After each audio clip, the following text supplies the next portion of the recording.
E aí galerinha do YouTube, quem fala é o Arno Tutorial. E nesse tutorial eu vou estar mostrando para vocês como colocar uma rádio no seu chat aqui. É bem simples, você vem em Edit aqui. Eu estou vendo aqui como colocar para você ver como fazer. Aqui você digita a sua senha no Submit. Bom, aí o que você vai fazer? Se desce, aí aqui vai estar as páginas, que é esse negócio aqui, e aqui você escreve o que você quiser, sei lá. Aí aqui é a minha rádio, né? Aí eu vou estar disponibilizando o link para vocês das rádios aqui, fica bem mais fácil. Aí aqui tem várias aqui, eu vou colocar eletrônica, que é igual lá.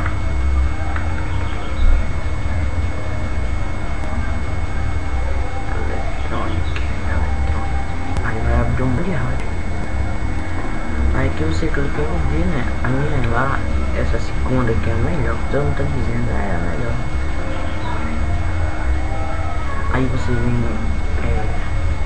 você clica em ouvir e vem em copy embed code. Copy embed, sei lá como tá escrito esse negócio aqui. Vem aqui e copia isso aqui, pode fechar.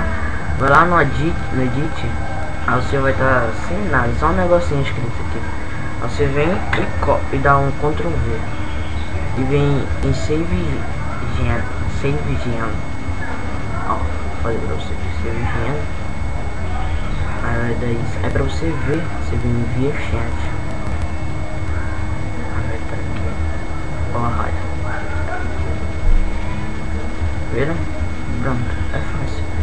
Fácil e prático, espero que vocês tenham gostado e até a próxima. Fui!